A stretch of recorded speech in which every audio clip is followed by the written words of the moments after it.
Of all the ways Jace Corrigan had imagined dying, being turned into a greasy smear across the face of an uncharted planet by his own ship was frankly the most predictable. He'd always known the scrap heap would be the death of him. He just thought it would be from tetanus. It might be that I'm simply asking too much, rewarding too little. The ship, a cobbled-together freighter that was more rust than hull, screamed in protest as it tore a new hole in the atmosphere of Varlaxis 9. It wasn't a controlled entry, it was a fall.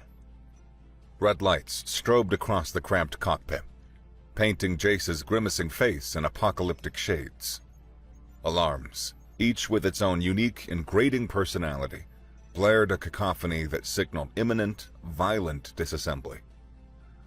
He wrestled with a flight yoke that fought back, bucking and shuddering in his hands like an angry, electrified snake. "Come on, you rust-bucket son of a glitch!" He grunted through clenched teeth, hauling the stick with every ounce of his wiry frame. His muscles, adapted to the half-gravity of his homeworld colony, burned with the effort. "I patched that plasma leak myself. Show a little gratitude." He'd spent 3 sleepless rotations in the belly of the ship, coaxing the archaic conduits back to life with scavenged parts and a roll of thermal tape. For a moment, he'd felt the satisfaction of a job well done. Now, that same conduit was likely a molten ruin, seeking its final revenge. The ship's automated voice, a prim and proper female tone he'd ironically named Brenda after a particularly unforgiving ex, chose that moment to offer her final, unhelpful advice. "Warning! Catastrophic hull failure imminent. Multiple breaches detected. Atmospheric friction exceeding structural tolerance by 1,000%. A pause. "Please assume the crash position." "I am in the crash position, Brenda!" Jace yelled back, his voice raw over the shriek of tortured metal. Smoke, thick and acrid with the smell of burning synthetics, poured from a console to his right. "This is my crash position! It's called trying not to die!" He slammed a gloved fist on a panel labeled Inertial Dampeners, Auxiliary. A shower of sparks erupted, and the panel went dark. "Damn it! Just give me 5 degrees of port yaw! 5 degrees, you flying coffin!" He risked a glance out the viewport. The ground was a fast-approaching mural of acid green and steaming mud. A hostile landscape dominated by the jagged, black spine of a mountain range directly in his path. Mountains were bad. Mountains had a distinct and uncooperative policy regarding unexpected aerial visitors. With a roar of effort born of pure desperation, he put his boots on the console, braced his back against the worn pilot's seat, and heaved. The ship groaned. A deep, resonant sound of metal pushed past its breaking point. It shuddered violently, rattling his teeth in his skull. Then, mercifully, it tilted. The scrap head cleared the highest, cruelest peak with meters to spare. The landing skids scraped stone, producing a sound like the universe tearing itself in half. A high-frequency scream that sent a fresh wave of alarms through the cabin. The maneuver had cost him what little control he had left. The nose dipped, and now the jungle at the base of the range rushed up to meet him. Better. Trees were softer than rock, a principle he'd tested on at least 3 other, less dramatic occasions. He frantically toggled the fire suppression system. It responded by weakly sputtering a cloud of white foam that mostly hit him in the face, filling his mouth with the dry chemical taste. "Perfect," he coughed, spitting a glob of foam onto the floor. "This really adds to the ambiance, huh?" The ground arrived. There was no gentle prelude, no gradual descent. One moment he was flying, the next, the world stopped. A bone-jarring impact threw him against his harness, the force of it stealing the air from his lungs. His vision became a violent kaleidoscope of shearing metal, erupting sparks, and his own flailing limbs. The safety harness bit deep into his shoulders, and his head snapped forward, then back, his helmet cracking against the headrest. A universe of black spots danced before his eyes. Then came the sound. A long, grinding, shredding cacophony as the scrap heap plowed a 100-meter-long trench through an alien jungle. It tore through colossal, fleshy-leafed trees as if they were weeds, the sound of their snapping trunks like gunshots. Finally, with one last, shuddering lurch, the ship fell silent. The abrupt absence of noise was more deafening than the chaos that preceded it. The only sounds were the soft hiss of cooling metal, the drip of some unknown fluid on a hot plate, and the frantic, heavy thumping of his own heart against his ribs. He hung in his harness, the world tilted at a 45-degree angle. He took a slow, deliberate inventory. All limbs attached, no new holes in his torso. His flask of cheap Tyrian whiskey, tucked into a side pocket, was probably shattered. That, he thought with a grimace, was the real tragedy here. He unbuckled the harness and dropped to the canted floor, his boots crunching on the shattered glass of the main viewport. With a grunt, he kicked at the emergency release for the main hatch. It whined, jammed tight in its warped frame. He kicked it again, harder, putting his back into it. "Come on, you piece of..." The hatch flew open with a sudden, protesting shriek of metal, sending him stumbling out of the wreck and into the open air. He landed on his hands and knees in mud that was thick, warm, and smelled of cinnamon and sulfur. He coughed, the alien air sharp in his lungs, as he was pushing himself up. He was bruised, battered, and covered head to toe in fire-suppressant foam that was already starting to itch, but he was alive. And he wasn't alone. They emerged from the tree line like ghosts, moving with the silence that was unnerving for their size. 8 of them, each standing a good 2.5 meters tall, encased in sleek, black armor that seemed to drink in the meager light, leaving no reflections. They didn't march, they flowed over the uneven ground, their every step placed with a deliberate, weightless grace that made the high gravity of the world look like a minor inconvenience. Jace froze, one hand instinctively going for the pistol on his hip, a motion he immediately aborted as foolish. This was a first contact mission, after all. A spectacularly failed first contact mission, but the standing orders from the Terran Confederacy still technically applied.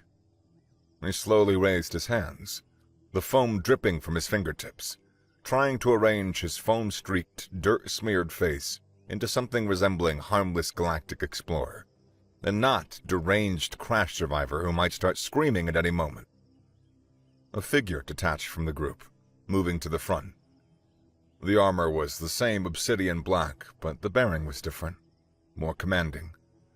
The helmet retracted with a whisper-quiet hiss, revealing a face that was all harsh, all beautiful angles. Her skin was the color of cool slate, her hair a tightly braided silver mane that fell over one shoulder.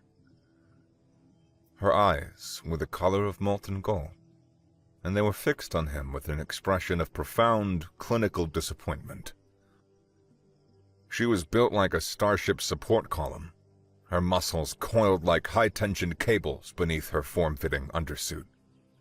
She towered over him, a monument of disciplined power. She took in the scene with a sweep of her gaze, the smoldering 50-ton hole he'd torn in her planet, the pathetic, foam-covered creature that had crawled out of it, his wiry frame, which was practically a stick figure by Varlaxian standards, the ripped flight suit, the panicked look he was trying and failing to hide behind a shaky smirk. A low sound, half scoff, half laugh, escaped her lips. It was the sound of pure, unadulterated contempt. She turned to her soldiers, her voice a low, resonant contralto that carried easily in the quiet clearing. In flawless, unaccented galactic standard, she declared, "This is what passes for an explorer in outer systems." She looked back at him, her golden eyes dripping with disdain. "A weakling." The soldiers around her didn't laugh out loud. Their discipline was too ingrained for such an outburst. But a wave of dismissive energy, of shared, condescending amusement rolled through their ranks. It was in the slight shift of their posture, the almost imperceptible tilt of their helmets. It was an unspoken consensus, and it was louder than any laugh. Jace's smirk froze, then cracked. Weakling. The word didn't just land, it detonated. It bypassed his ears and plugged directly into a lifetime of quiet resentments. It was the same casual dismissal he'd heard from thick-necked asteroid miners who could lift engine blocks he could barely budge. It was in the hidden judgment in the eyes of military recruiters who looked at his slight build and suggested a job in logistics. He had spent his life compensating for his lack of brute strength with nerve, ingenuity, and a reckless stubbornness that bordered on self-destructive. He'd learned to fix anything because he couldn't force it. He'd learned to fly anything because he could feel the rhythm of the machine, not just wrestle its controls. He'd just dragged a dead ship across a hostile sky, defying physics and common sense to survive. And this statuesque Amazon, who had no idea what he'd just done, dismissed it all with a single, lazy word. The simmering anger he felt toward his ship, the universe, and his own bad luck now had a target. A tall, slate-skinned, golden-eyed target. Her name was Scylla Voron, commander of the Varlaxian 9 Vanguard, and she had just made a very big mistake. The weakling's eyes narrowed. The panic was gone, erased and replaced by a glint of something hard, sharp, and calculating.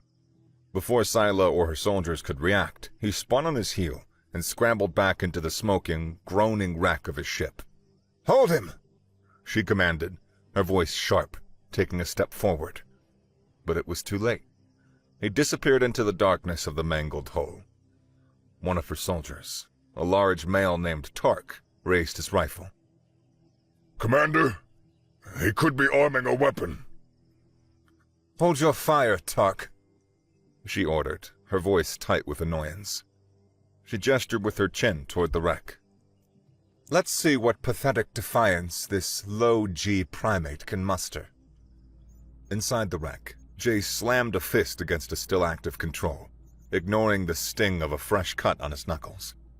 "Brenda, status report. Anything?" The automated voice crackled, distorted by the damage. Primary communications offline.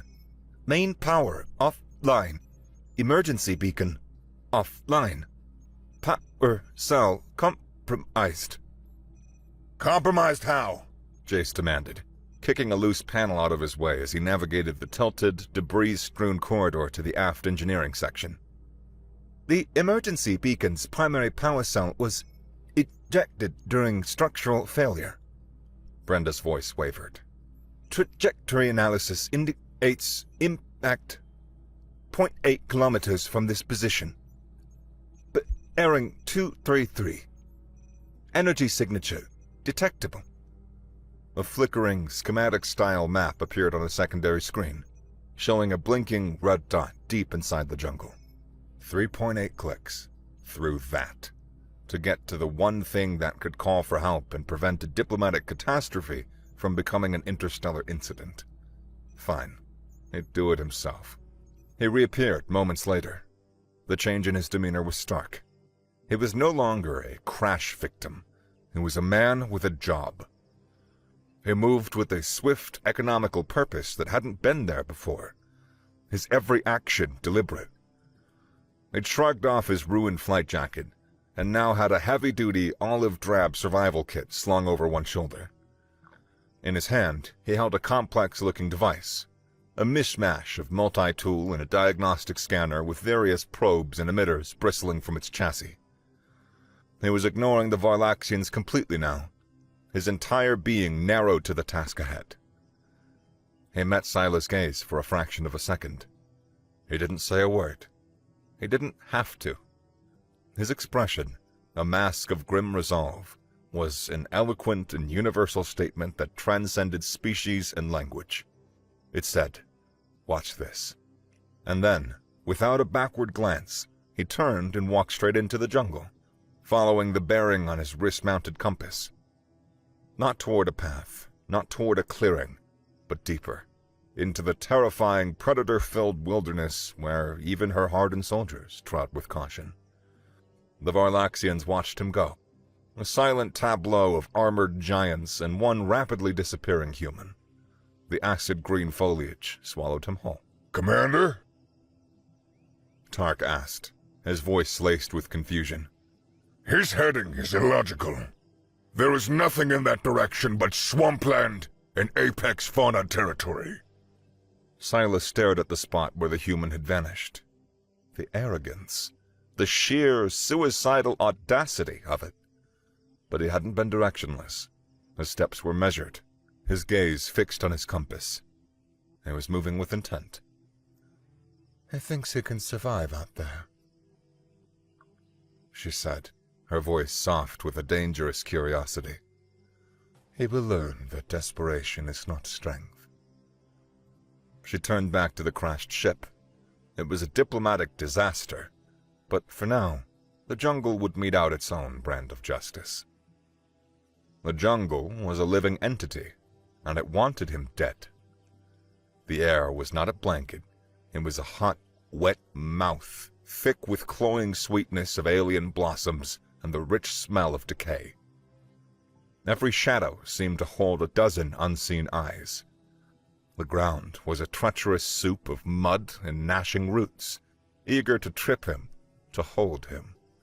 Jace moved not with a woodsman's economy, but with the mechanic's diagnostic sensibility. His eyes didn't just scan the trees for threats. They noted the load-bearing capacities of branches, the stability of moss-covered rocks. He stepped where the ground was firmest, ducked where the vines were thickest. His path a consistent, constant calculation of risk versus reward. His multi-tool sensor paddle swept back and forth, a low hum its only sound, tasting the air for atmospheric toxins and tracking the faint energy signature. The blinking red dot on his compass was his only guide. After an hour that felt like a day, the terrain dipped into a marshy basin. The air grew heavier, the smell of sulfur more pronounced. The energy signature was stronger here, close. He pushed through a curtain of thick, hanging moss that felt disturbingly like damp flesh and stopped dead. The source of the energy signal was there, a grapefruit-sized cylinder of sun-slicked metal, its surface unmarred, half buried in the mud. And next to it, the reason the local fauna had given the area a wide berth. It was a Groxodon, the planet's apex predator, and it was dying. The beast was immense, a living siege engine of interlocking keratinous plates and ropey muscle. But it was caught fast in a syndicate trap. Thick, monomolecular wires, almost invisible against its dark hide, were wrapped around its torso and on one of its powerful forelimbs, cinched tight. Every time the creature thrashed, the wires bit deeper. Dark, viscous ichor pooled on the ground beneath it. A low, guttural sound of agony and fury rumbled from its chest. A constant, vibrating growl. This wasn't a snare designed to capture. It was designed to maim and enrage. Jace dropped into a crouch behind a fallen log, his heart hammering against his ribs. His power cell was right there, practically touching the multi-ton monster. Fear screamed at him to run, to find another way, but his mind was already working. He pulled out a scanner and he aimed it at the beast. The wire wasn't just sharp. It was emitting a low-frequency pulse. His screen flashed a string of data he immediately understood. Neurotoxin detected. Agonist agent, Class 8. The trap wasn't just cutting the beast. It was pumping it full of a chemical that amplified pain and rage, making it too frenzied and dangerous to approach. Classic syndicate overkill. He couldn't get the cell without dealing with the animal. He couldn't deal with the animal while it was being electro-tortured into a state of permanent berserker rage. Okay, Chase. He muttered to himself, his voice a dry whisper. Think like a mechanic. Problem, reaction, solution. Problem. Panicked, toxin-addled lizard bear. Reaction. Stay away or get shredded to confetti. Solution. Stop the panic. Kill the signal. He analyzed the neurotoxin's broadcast frequency. It was a simple, repeating wave, brutally effective but unsophisticated. His multi-tool had a micropulse emitter, meant for disrupting shipboard electronics. He pried open the tool's casing with his thumbnail, exposing the delicate circuitry. Bypassing the safety limiters was risky. It could fry the tool completely. He rerouted a secondary power lead, turning the emitter from a scalpel into a sledgehammer. He could maybe create a power frequency, a null wave. It would be like trying to silence a scream by yelling at it in just the right pitch. He crawled forward, keeping low, circling around the thrashing beast. The Groxodon saw the movement, its massive head snapping in his direction with a roar that shook the trees and vibrated in his bones. It tried to lunge, but the wires held it fast, and it screamed, a high, thin sound of pure pain. Easy, big fella. Easy. Jace whispered. His hands were trembling, but his voice was a steady, calm monotone. The same tone he used when talking a jumpy capacitor into not discharging through his chest. I'm not the one who did this to you. I'm the schmuck who's gonna try and fix it. He found a position behind a thick-trunked tree about 20 meters away. He braced the modified multi-tool on a heavy root, aimed the emitter at the main junction box where the wires converged on the creature's back, and fired. A low hum filled the air, invisible but palpable, making the hairs on his arms stand up. For a second, nothing happened. The Groxodon continued to roar. Then, its struggles lessened. The guttural sounds of rage softened into pained moans. Its eyes, which had been wide with mindless fury, seemed to gain a sliver of pained awareness. The mindless fury drained from it, leaving only a wounded, terrified animal. Step 1 complete. Now for the hard part. He holstered the tool and pulled a canister from his survival kit. Emergency cryocoolant. He crept closer, moving slowly, deliberately. The beast watched him, its head low, a deep rumble in its chest. It was a warning, clear and unambiguous. I know, Jay said, keeping his voice low. Stranger danger. But those things are killing you. Let me help. He got within 5 meters. He could smell the coppery scent of its blood and the sharp chemical tang of the neurotoxin. He aimed the nozzle of the canister at the deep, ragged wound on the creature's leg. He sprayed. A cloud of frigid gas enveloped the area, coating the wire and the torn flesh in a layer of frost. The beast flinched violently, letting out a sharp hiss, but the intense cold was already numbing the shredded nerves. He waited for a moment, then moved in, his multi-tool now configured with a set of heavy-duty Durasteel pliers. This was it, the moment of truth. He reached out and grabbed the armored plate next to the wound. The beast shuddered, but didn't strike. It knew. Somehow, on some fundamental level, it knew he was its only hope. His hands, slick with sweat inside his gloves, worked with the speed born of adrenaline.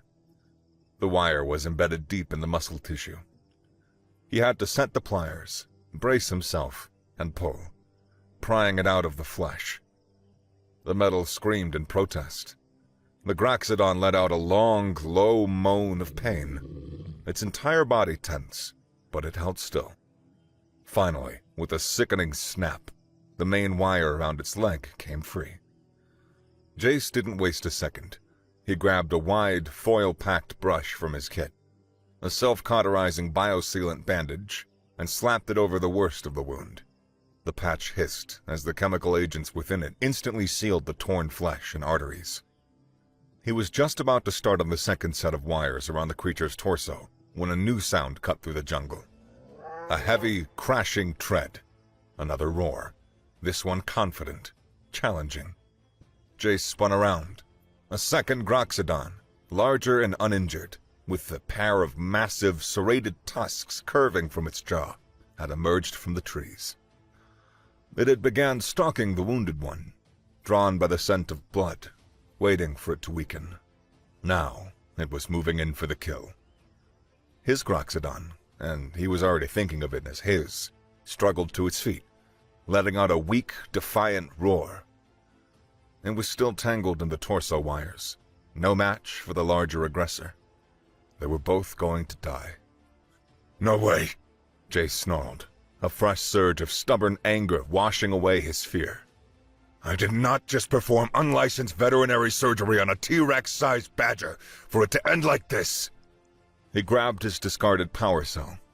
He didn't have a weapon that could hurt the bigger beast, but he had a brain and a plan. And a stupid, insane, probably going to get him killed plan.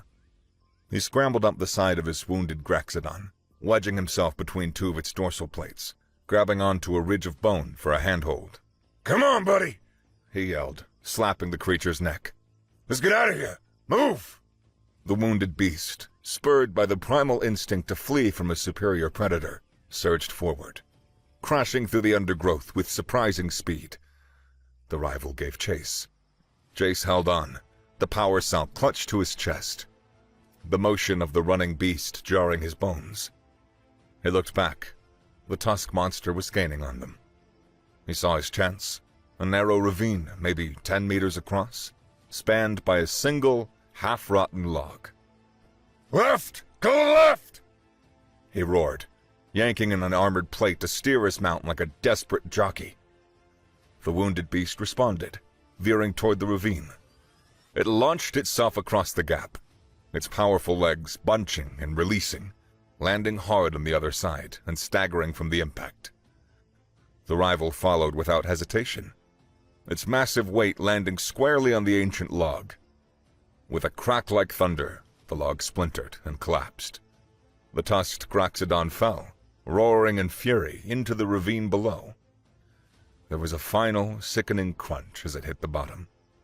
One of its serrated tusks snapped off, the broken piece spiraling through the air to land on the edge of the ravine near Jace. Silence descended, broken only by the ragged, heavy panting of his mount. His Groxodon stood, trembling, exhausted. It turned its massive head and looked at him, its intelligent reptilian eye blinking slowly. He looked back. He had saved it. And then, in its own way, it had saved him. He slid off its back, his legs shaking with adrenaline and relief. He walked over and picked up the broken tusk, its weight surprising. A souvenir. Then he went back to the creature. He worked for another 20 minutes, carefully, step by step, cutting the remaining wires from its torso, his hands now steady, sure. When the last one fell away, his new, improbable, and very dangerous friend was free. Several hours later, a thunderous crashing sound echoed from the trees near the Varlaxian camp. The soldiers snapped to attention, raising their weapons. Out of the jungle burst the planet's apex predator, but it was not attacking. It was limping, but moving with a determined purpose. Riding on its back, wedged securely between its armor plates, sat the human. In his lap, he held the broken, serrated tusk of a rival beast like a trophy. Jace Corrigan was bleeding from a dozen small cuts, covered in alien gore and his own drying blood. But he was grinning. He steered the beast to a halt before a completely silent, utterly stunned Scylla. Her soldiers stood frozen, their weapons half lowered, their disciplined minds struggling to process the scene. The title she had given him, Weakling, now seemed like a very poor joke. He slid off the creature's back, landing with a tired grunt. He patted the Groxodon's armored snout. a gesture of familiar companionship that was perhaps the most shocking thing of all. Then, he walked toward the line of soldiers, holding up the power cell he'd gone in to retrieve. "Found what I was looking for," he said, his voice hoarse. He tossed a cell to a stunned Tark, who fumbled it like a hot rock. Jace then turned to Scylla, his grin replaced by a look of weary challenge. His posture was slumped with exhaustion, but his eyes were bright and defiant.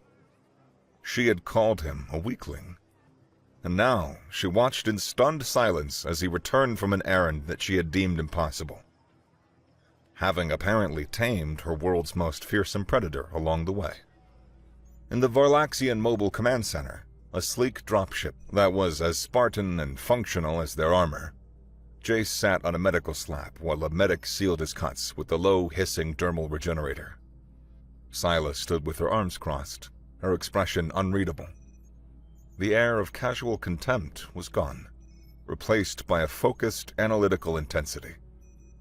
"The creature," she began, her tone formal, clipped. "You will explain, now." Jason recounted the tale, leaving out none of the gritty details. The neurotoxin, the cryocoolant, the makeshift surgery with a pair of pliers, the rival's attack. He described it all not as a heroic epic, but as a series of frustrating mechanical problems that needed solving. The Varlaxian officers listened, their expressions shifting from stark disbelief to a grudging, reluctant respect. "The syndicate you mention," she pressed. "The Cerberus Syndicate?" "The one and only," Jace confirmed, wincing as the medic sealed a deeper gash on his arm. "They deal in black market bioweapons. This is their MO. They don't just steal creatures, they improve them. Add combat stimulants, rage toxins, cybernetic armor. Make them more marketable. Your planet isn't sick, Commander. It's being strip-mined from monsters." He stood up, rolled his shoulders. "Look, my primary mission here was peaceful first contact. I think that we can both agree that that mission is what we call in the biz, FUBAR." He offered a wry, tired smile. "But now I'm stuck here. It looks like you've got a syndicate infestation, and my ship is the only source of non-Varlaxian tech for light years. Looks like we're stuck with each other." Scylla considered him. He was an anomaly, a chaotic, unpredictable variable. But he had knowledge that she lacked, and he had done something her people would have considered a fool's errand. "Your assessment is accurate," she conceded, the word tasting like defeat. "For now, Captain Corrigan, you are a consultant." "Great," Jace said, a flicker of his old smirk returning. "Does that come with a dental plan? I think the big guy outside needs one." For the next several hours, Jace was a blur of activity. With the power cell, he got the scrap heap's auxiliary systems online. He immediately began cannibalizing his own ship, his home, for parts to build a long-range comms booster. Scylla observed as he worked, her guards standing a respectful distance away. He moved with startling competence, his hands sure, quick as he stripped wiring from one panel to jury-rig a power conduit in another, using nothing but scrap metal and a roll of thermal tape to create a surprisingly stable connection. Later, he spent time with the Graxodon he'd nicknamed Spitfire, applying a proper regenerative sealant from his advanced medkit to his wounds. The massive beast, which could swallow him whole, nudged his shoulder gently with its huge head and dropped a half-eaten, vaguely reptilian creature at his feet. A gift. Jace stared at the gruesome offering. "Oh, for me?" he asked. "You shouldn't have. No, really." He looked up at the Graxodon's massive, unblinking eye. "It's a thought that counts, I guess. Thanks, buddy." Spitfire rumbled, a deep, resonant sound of satisfaction. It had accepted him. He was Pack. To assess your combat readiness, Silas stated the next morning, leading Jace to a sparring circle etched in the hard-packed earth. Her elite guards formed a loose perimeter, their interest palpable. My combat readiness? Jace asked, stretching his sore muscles. I think we've established that. I'm somewhere between suicidally effective and needs a tetanus shot. He eyed Scylla, who had shed her armor in a flexible combat suit. Her biceps looked like they could crush Durasteel. Sure you want to do this? I fight dirty. Honor is the foundation of Varlaxian combat, she said, settling into a low, perfectly balanced stance. There is no dirty, only effective and ineffective. Show me which you are. The spar was a brutal clash of philosophies. Scylla was power and form, each strike a perfectly executed arc of force designed to shatter bone. Jace didn't meet her force. He was a chaotic, pragmatic whirlwind. He dodged, weaved, and redirected. He kicked sand in her eyes at one point, earning a furious growl. He used her own momentum against her, stepping aside at the last second so her powerful lunge sent her tumbling past him. He didn't aim for center mass. He aimed for joints, nerve clusters, weak points. Frustration finally got the better of her. Her disciplined style frayed. She feinted high with a punch and swept his legs with a powerful kick. He went down hard, the wind knocked out of him. She was on him in an instant, her weight pinning him, her grip like iron. Victory. But his hand, the one she hadn't pinned, shot up and yanked hard on her silver braid. Her head snapped back with a cry of surprise and pain. Her grip loosening for a fraction of a second. That was all he needed. He bucked his hips, using the momentary lapse to reverse their positions. Suddenly, he was on top, straddling her. Before she could use her overwhelming strength to throw him off, he drove the knuckle of his thumb hard into the nerve cluster just below her ear. A bolt of white-hot, paralyzing fire shot down her neck. Her body went rigid, her powerful muscles locked and useless. She couldn't move. She could only glare up at him, helpless. Her golden eyes wide with shock and fury. He wasn't even straining. He leaned in close, his face inches from hers. They were both breathing heavily, slick with sweat. He could feel the furnace-like heat radiating from her skin. Effective? He rasped. Or ineffective? He released the pressure point. She gasped, the feeling returning to her limbs in a rush of pins and needles. She didn't throw him off. She just lay there, looking at him, her mind frantically reevaluating every principle she had ever been taught about combat. He had beaten her, not with strength, but with a piece of anatomical knowledge she would have considered a dishonorable, cowardly trick. You fight like a Terran, she breathed. And this time, it was a statement of fact, laced with a grudging, infuriating respect. Later that day, Jace's comms booster roared to life. His first transmission was a garbled, high-priority check-in with the Terran Confederacy. The reply came back almost instantly. The synthesized voice of a bureaucratic admiral, crisp and cold. Captain Corrigan, your beacon went dark. We register unsanctioned weapons fire on a pre-contact world. A diplomatic fleet has been dispatched and will arrive in 50 standard hours. Do not escalate the situation. Before Jace could reply, the connection died. 50 hours. The stakes just skyrocketed. He then used a back-channel frequency to contact an old intel broker who confirmed the worst. The Cerberus Syndicate, led by the augmented Karshan mercenary Andrik Kane, wasn't just trying to steal monsters. The Varlaxian vaults, the ancient structures deep in the mountains, weren't tombs. They were a planetary weapon system, an arsenal of forgotten power, and Kane wanted the gun. As if on cue, the world exploded. A high-frequency sonic lure shrieked from the direction of the vaults, and a horde of mutated Garaxodons, their bodies grotesquely enhanced with crude cybernetics, attacked the camp. The battle was a maelstrom of plasma fire and snapping jaws. Silas' phalanx held, a disciplined wall of black armor and steady fire, but they were being overwhelmed by sheer numbers and mindless ferocity. "They're puppets!" Jace yelled to Sila over the din. "We gotta cut the strings!" He charged into the fray on Spitfire. They were a 2-ton wrecking ball. He and the beast moved as one, a destructive but targeted force. Spitfire, now!" he yelled. The Graxodon opened its massive maw and spewed a stream of corrosive venom, melting a mutated beast in a cloud of acrid stream and breaking the enemy's charge.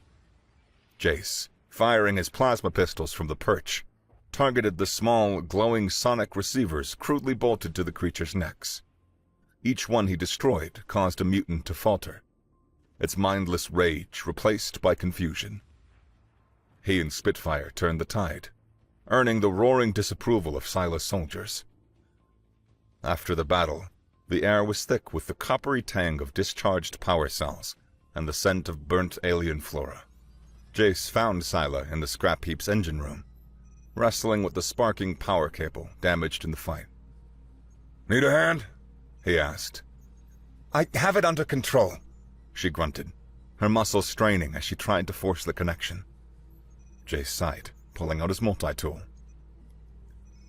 "You're trying to force it. It's a heat-sensitive lock." He sprayed the connection with a short blast of cryocoolant. A layer of frost formed instantly. He then inserted the tip of his tool into the seam and popped the lock open with a deft twist. "Finesse beats brute force." He looked up at her. She wasn't looking at the cable. She was looking at him, her golden eyes dark and intense.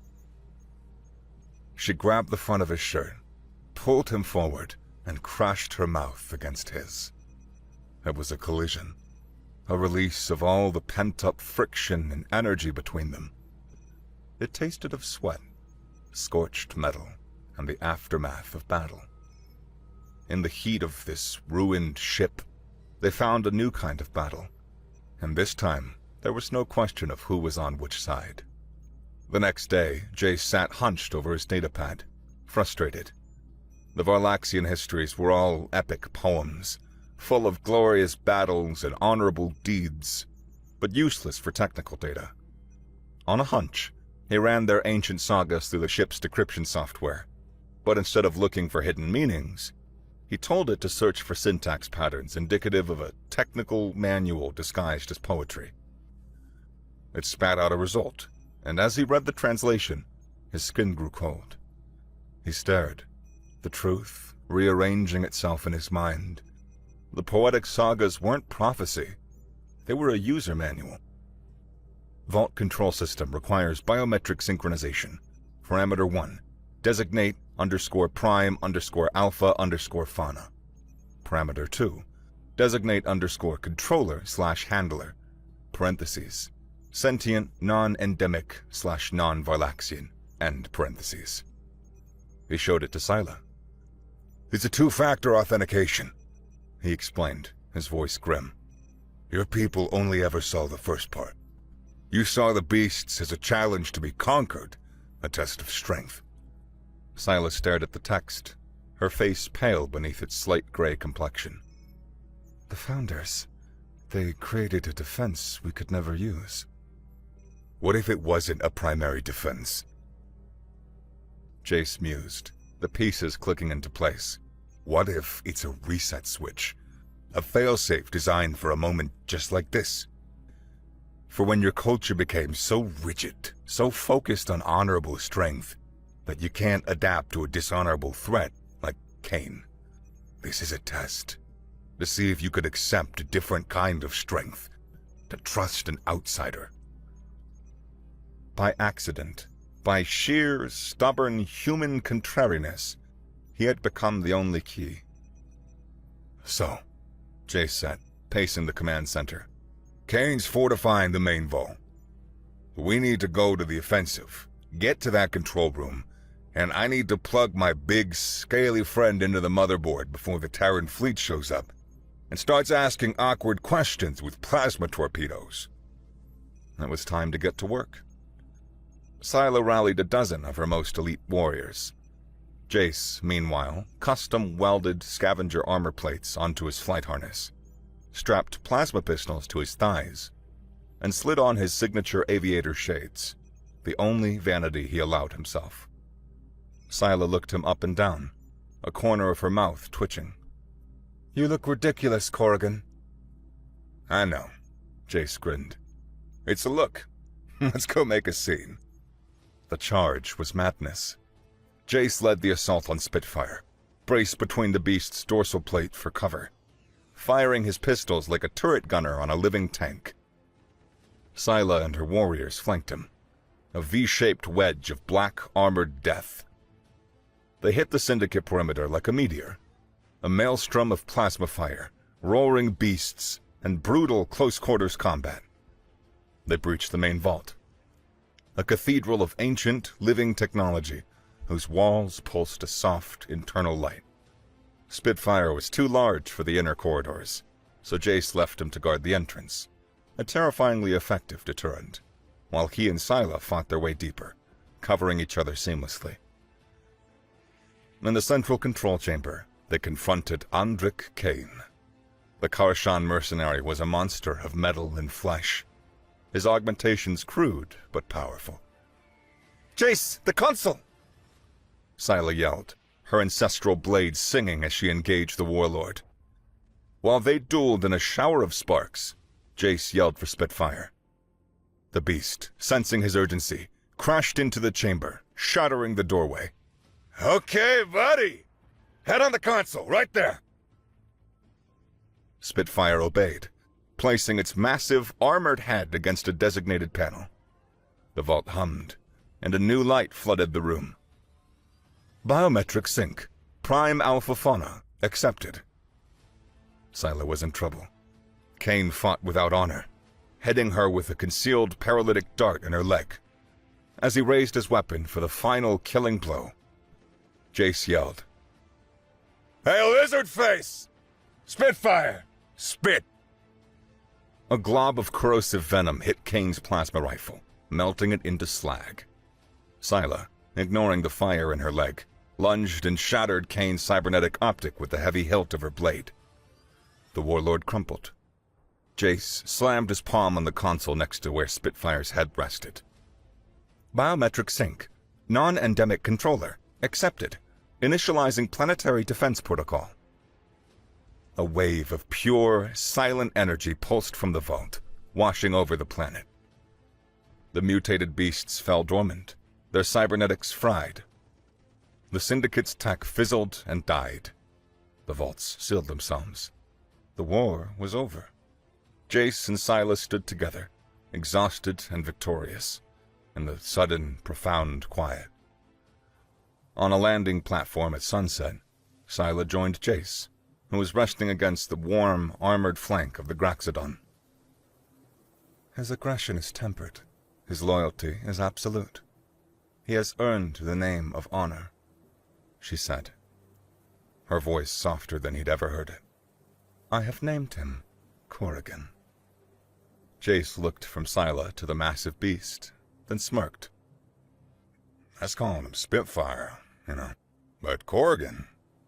Yeah, that has a better ring to it. He's earned it." The beast, Corrigan, rumbled in agreement, nudging Jace's shoulder. Scylla turned to Jace, her golden eyes dark with an intensity that had nothing to do with battle. She smirked, a perfect, slow imitation of his own. "You have a gift for synchronizing with dangerous things, Jace Corrigan," she said. Her voice was a low purr. She gestured toward her private elevator, the door sliding open to reveal a warmly lit interior. "Come upstairs," she challenged, her eyes gleaming with a light that was both a promise and a dare. "Let's see if you can tame me, too." She winked, and Jace laughed, following her up the stairs.